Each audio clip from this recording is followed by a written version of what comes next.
Hello Gemini, Sun, Moon, Rising, and Venus signs. Kamusta po kayo? Sana po yung nasa mabuti kayong kalagayan. Welcome back po sa Star Tarot. And kung bago po kayo dito, welcome din po kayo. And thank you po sa inyong suporta. I truly appreciate it. God bless you all. Tignan po natin ang mga messages ninyo for today, September 27. Gemini, toil and labor. Ayan. So, hard work, no? May hard work na ginagawa dito si Gemini. Maaaring naghahanap din kayo ng trabaho ngayon, no? For some of you, Gemini. Or maaaring may trabaho na kayo, pero kung ano man ang ginagawa ninyo sa trabaho yan, hindi yan ang gusto ninyo. That is not your cup of tea. Hindi yan yung ini-enjoy nyo talagang trabaho. That is not the kind of job na gusto ninyo for you. No? So, maaaring ganun ang sitwasyon. Yung parang ginagawa nyo lang yan para lang for the sake of magkaroon kayo ng trabaho, no? So, maaaring ganun ang sitwasyon. Maaaring you are dealing with a wealthy man, no? Maaaring this wealthy man is your boss, no? Maaaring boss ninyo to sa trabaho.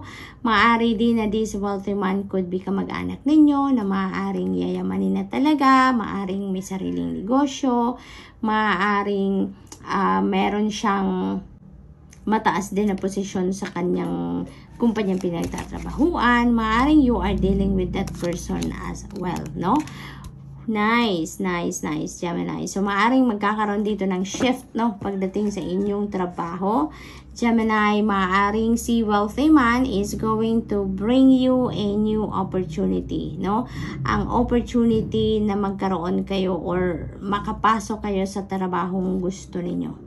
No? Kasi kung ano man ang ginagawa ninyo sa ngayon, parang hindi yan ang gusto ninyong trabaho, no? Hindi yan yung parang survival job nyo lang yan, no? Yung ngayon, yung parang magkaroon lang kayo ng trabaho, magkaroon kayo ng source of income, magkaroon kayo ng ginagawa, no? Yun ang ginagawa ninyo. Pero maaring si wealthy man, no? Maaring you're dealing with this person, kilala nyo to, na maaring ito yung mag-o-offer sa inyo ng trabaho, or maaring i-refer kayo nito sa mga kaibigan niya. Maaring gano'n, ano? But maaring ito si wealthy man na magiging daan para makapasok ka sa isang trabaho na talagang gusto mo, no? Where you can express your passion, where you can do yung klase ng trabaho na talagang i-enjoy ninyo, no? So, maaring gano'n ang sitwasyon dito, Gemini.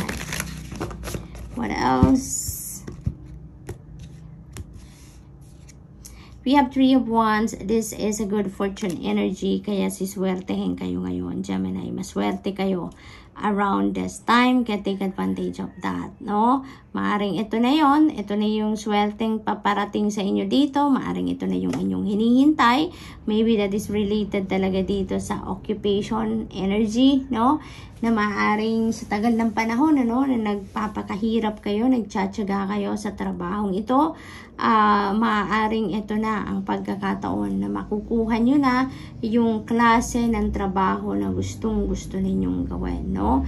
Maaring ito na yung career na sisimulan ninyo na talagang pinapangarap ninyo, no? So, this could be a dream come true for you, Gemini, and this is what you are waiting for so long. Maari din ang iba sa inyo dito, you know, is, maari nakakuha kayo ng overseas job opportunity, no? And maaring naghihintay na kayo ng flight niyo, maaring naghihintay kayo ng mga travel documents niyo, approval, maaring naghihintay na kayo ngayon ng go signal na aalis na kayo. Maaring ganon din ang ganap dito, no? For some of you, definitely there is travel. Then for some of you, Gemini, maaring you are planning, no, to come home for some reason. Maari din na magta-travel kayo abroad dahil sa trabaho, no, or business related, no? Maari din na ang iba sa inyo may expansion, no? May expansion na nagagawin dito. Maaring expansion sa inyong business, maaring expansion ng iyong pag-aaral, maaring ganon. It could be in different areas of life, depende sa inyong sitwasyon, Gemini, but travel is very imminent dito for some of you, okay? So, kung ano man ang gagawin ninyo ngayon, nandyan ang swerte sa inyo, no? Siswertehin kayo kung ano man ang pinaplano ninyo sa ngayon. We have 3 of Pentacles. So, meron tayong dalawang 3. We have 3 of Wands. We have 3 of Pentacles. So, Gemini, please look up for the meaning of Master number 33 for more guidance. No, tignan ninyo, i-google ninyo. Madami ng articles dyan and blogs na nag-explain ng mga number meanings. Okay? So, meron kayong support, no? Gemini, you have a support behind you dito sa kung ano man ang mga babalak ninyong gawin sa buhay. Laging nakasuporta mga kaibigan ninyo, kapamilya, yung mga ganon. Or, maaring may kaibigan kayo na mag-o-offer sa inyo ng tulong, no? Para nang sa gayon, mapabilis ang pagpoproseso siguro ng mga papeles ninyo or pagpoproseso ng kung ano man ang inaayos ninyong mga dokumento, no? Maaring ganun din ang ganap dito. But, you know what? Yung support ng mga kaibigan nyo na to, support ng mga tao sa paligid ninyo, this is going to help you na makaakyat agad kayo doon sa ladder of success, Gemini. No? You have that supportive friends, supportive parents siguro, or supportive people around you, colleagues, mga ganon, na yung pure ang pagtulong sa'yo, no? Pure ang pag-push nila sa inyo na umangat ka sa buhay, maging matagumpay ka sa kung ano man ang iyong mga balak sa buhay, yung mga ganon. So, this is really beautiful kasi meron kang helpful and supportive people around you, no? So, what else? We have Knight of Cups. Ayan. So, for others of you naman, mga kaibigan, no? Ang talagang very supportive of you din dito. Maaari din na meron kayong mga makikilalang bagong tao ngayon that is, magiging kaibigan ninyo, no? Yung malalim ang magiging madidevelop na pagkakaibigan ninyo with this person, no? So, maaaring bagong kakilala nyo lang yan, may encounter nyo lang yan somewhere, and yung parang soulmate mo kasi to no? Na makikilala mo, Gemini. Maaaring parang soulmate mo siya, mararamdaman ninyo na click agad kayo, swak na swak agad kayo. Yung parang pagkakilala ninyo, mararamdaman ninyo na parang lalim na or parang ang tagal na ninyo magkakilala. Yung ganun ba? Kaya magde-develop ang relationship ninyo yan into a very deep friendship, no? For others of you naman, no, si Knight of Cups, this could be someone na maaring manliligaw sa inyo, no, Gemini? Or maaring kayo ito, si Knight of Cups, Gemini, na manliligaw kayo this time, no? Maaring meron kayong matagal ng tinitignan-tignan dyan, no? Or maaaring matagal na kayong may sinisipat, no? Na gusto ninyong ligawan, hindi ninyo maligawan. Pero ngayon, maaaring maglalakas loob na din kayo na manligaw na, no? Or maglalakas loob na kayo na mag-profess ng iyong nararamdaman towards that person na nagugustuhan ninyo. So, good luck, Gemini, no? Kung kayo ang manliligaw. For others of you naman, no, Gemini, maaaring kayo din naman yung liligawan, no? There's someone around you na lagi ding nakabantay sa'yo, lagi nakatingin sa'yo, may gusto sa'yo pero hindi makapagsalita. Pero ngayon, maaaring maglakas ng loob na yan, Gemini, na magpahayag na din ang kanyang nararamdaman towards you, no? So, Gemini, that's all I have for you for today. I hope nakatulong ang mga mensaheng ito in some way. Thank you for watching. Love and light. Namaste. Hello Libra, Sun, Moon, Rising, and Venus signs. Kumusta po kayo? Sana po ay nasa mabuti kayong kalagayan. Welcome back po sa Star Tarot. And kung bago kayo rito, welcome na welcome din po kayo. And thank you po sa inyong suporta. I truly appreciate it. Tignan po natin kung ano yung mga mensahe po ninyo sa araw ng September 27. Paiwan yun, ha? So, we have number 3, marriage. Ayan. So, maaaring ang iba sa inyo is preparing for your wedding. Upcoming wedding. Libra. Maaaring ganon. Or maaari din naman na yung wedding na to is tapos na. No? Maaaring ikinasal na kayo. Recently lang. Libra. No? Maaaring during this summertime. No? Kayo kinasal. Maaari din na ang iba sa inyo is entering a marriage and business, no? Hindi lang sa romantic relationship ito, but maaring business partnership din ang papasukin ng iba sa inyo, or maaring nagkaroon kayo, no? ng kontrata, permiyahan ng kontrata na kayo ay magbi-business partner with another person or ng mas maraming tao pa, no? So, maaring ganun ang ganap. We have wealthy man. Wow! So, maaari talaga na business partnership ito. Maaring isang negosyante talaga ang sinamahan ninyo or sasabayan ninyo, no, sa kanyang negosyo. Maaari din na you are marrying a wealthy man, no? Libra, maaring yung pinakasalan ninyo or yung papakasalan ninyo, Libra, depende sa inyong sitwasyon, ay maaring isang wealthy man. That could be someone na talagang yayamanin na, very successful na in terms of money, career, and finances, or maaari din na siya ay isang negosyante na talagang merong successful na negosyo. Maaari din ganun ang sitwasyon dito, Libra. What else? We have child. Ayan. So, maybe some of you are welcoming a new baby. Brand new baby. Maaaring that is a baby girl or maybe a baby boy. And also, this energy is a new beginning energy, no? So, maaari din na ang iba sa inyo talaga is entering a new endeavor, a new business partnership, a new level in your relationship dahil may marriage, merong pagpapasok ng partnership dito in business. So, maaring yon ang mga papasukin ninyong bagong fresh start, no, sa buhay ninyo. Yun ang mga bagong chapter sa buhay ninyo na nasisimulan ninyo sa ngayon. So, maaaring ganun, or it could be anything else. No, it could be anything else for all of you, Libra. No, iba-iba tayo na sitwasyon. But definitely, there is something new na dadating sa buhay ninyo or papasukin ninyo or i-embrace ninyo around this time. Okay? So, what else for Libra? We have Ace of Swords. Napakaganda naman ito, Libra. Kasi, kayo ngayon, may mga epiphanies, may mga new ideas, new inspiration that are coming in sa buhay ninyo, no? Ito ay mga insights din, no, na nadadating sa inyo that is going to bring you or to lead you towards a new path, no? Wherein, doon kayo magsisimula, no, ng panibagong chapter sa buhay ninyo. It could be anything sa buhay ninyo. It could be anything. Maaaring yan ay negosyo, papasukin ng iba sa inyo. Maaaring career, no? Maaaring ganon. Maaaring entrepreneurship. Maaaring bagong relationship, no? Love connection or friendly connection. Maaaring ganon. Depende sa inyong sitwasyon, no?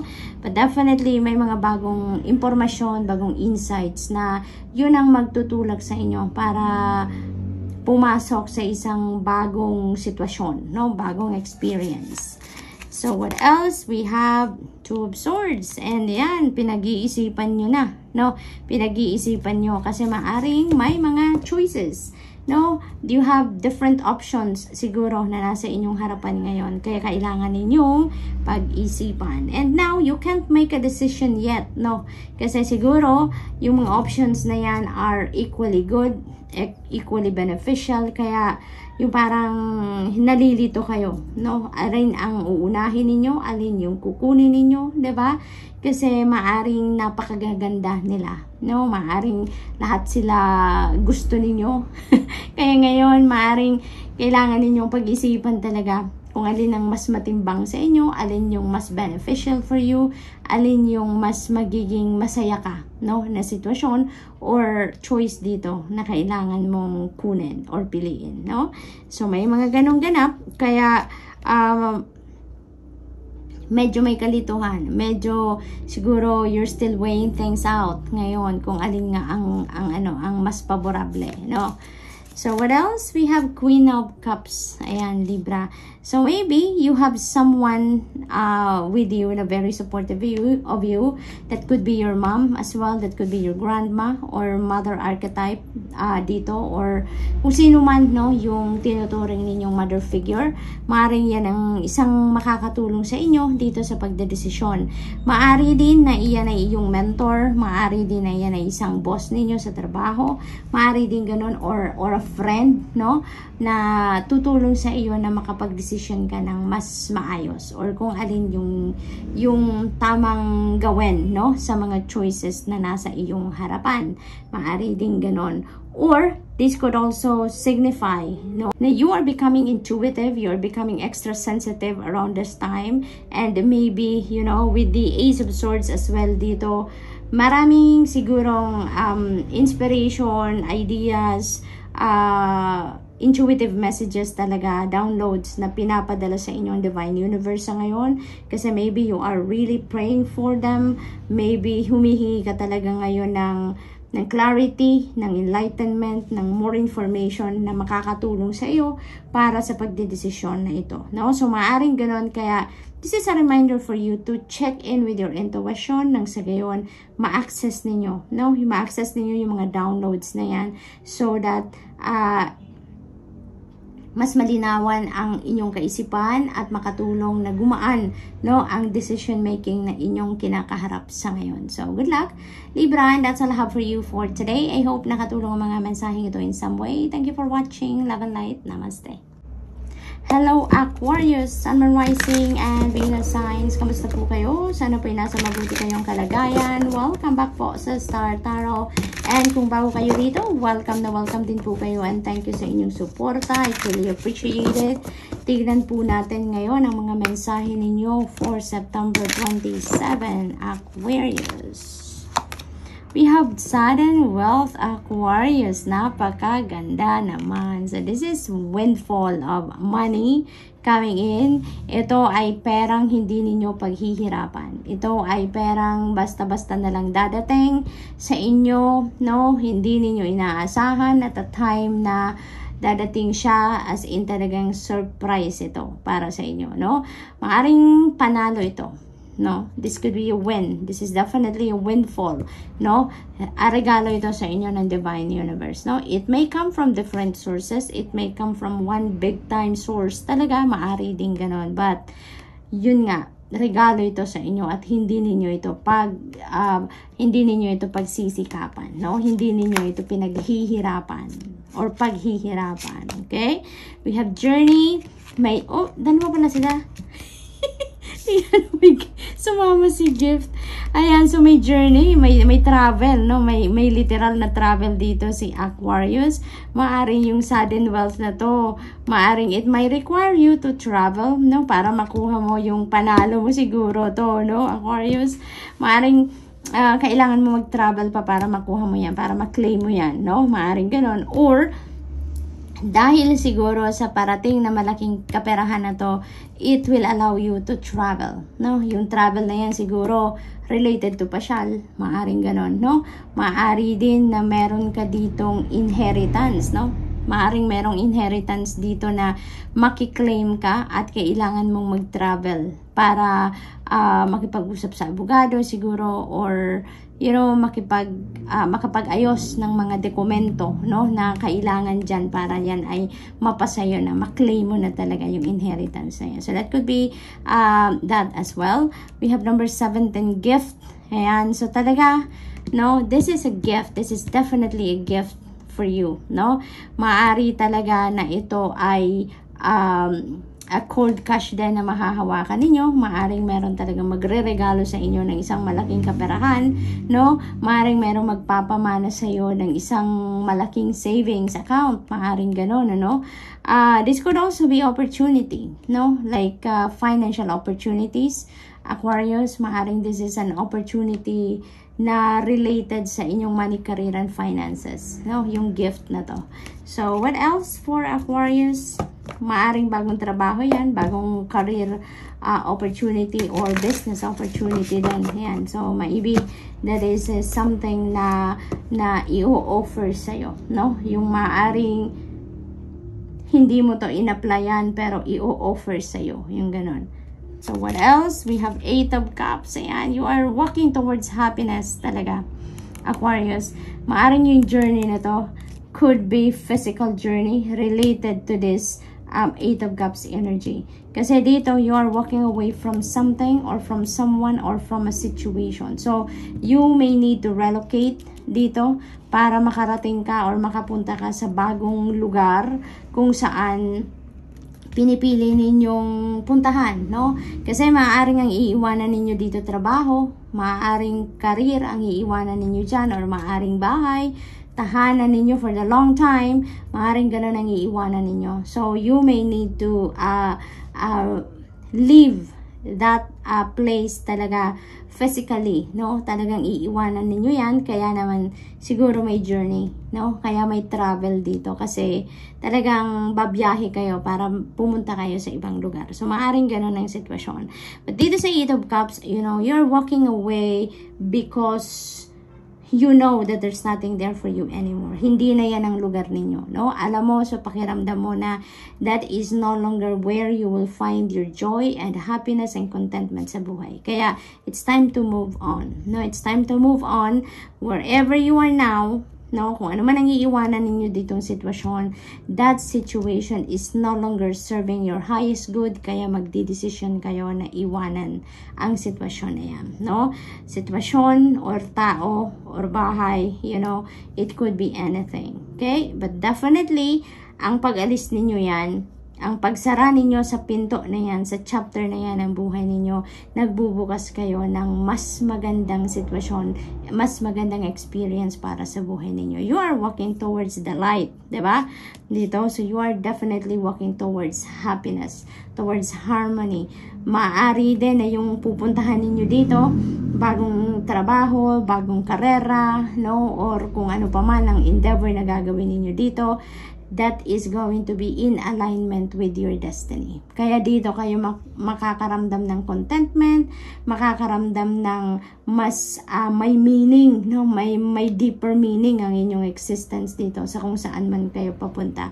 Kaya merong contentment dyan sa inyong gagawin, no? Mas mararamdaman ninyo na mas ano kayo dyan, kapaki-pakinabang, kumbaga. Yung ganon. So, tingnan natin kung ano pa. Magiging masaya kayo dyan, no? This is Eight of Cups. So, your next level is Nine of Cups, which is a wish fulfillment. So, talagang magiging masaya kayo dyan. Kasi, kung saan kayo patungo, doon ninyo makukuha kung ano ang gusto ninyo, no? We have Six of Swords. This is definitely moving on and moving forward sa buhay ninyo. Ganon din ang sinasabi ni Six of Swords. You are walking away from something that doesn't serve your highest good, and also walking away from something na hindi na healthy para sa'yo. Hindi na tama, no? Na nandun ka sa sitwasyon na yan. It's maaring toxic situation din yan, toxic working environment, maaring toxic people around you, toxic relationship, a toxic person, partner, no? Maaring ganon ang iiwanan din ninyo dito, no?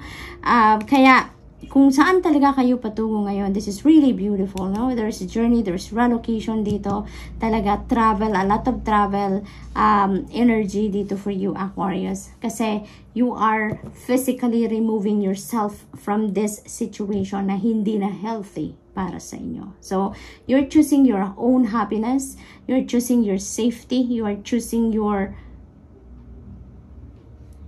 yourself dito, kaya you are deciding to walk away from these situations that are unhealthy already for you, no? So what else? We have Queen of Swords. Ayan, express yourself, no? Walk your truth, speak your truth, and live your truth. And this is what you are going to do, no? Dito sa dalawang energy na to, yun ang gagawin na ninyo. Yun ang balak na ninyo. Kasi sa pagdedesisyon pala dito na umalis kayo sa sitwasyon na alam ninyong hindi na yan ang tamang sitwasyon para sa inyo. You don't deserve it anymore, no? Yung ganon. Kaya yung pagpili ninyo, yung choice ninyo na piliin ang sarili ninyo, ang safety, ang happiness ninyo, that is already living your truth, no? You are living your truth. You are doing what you really want, at kung ano talaga ang gusto ninyo, yun ang sinusunod ninyo sa ngayon. So that's really beautiful. So Aquarius, that's all I have for you for today. I hope nakatulong ang mga mensahe ito in some way. Thank you for watching. Love and light. Namaste.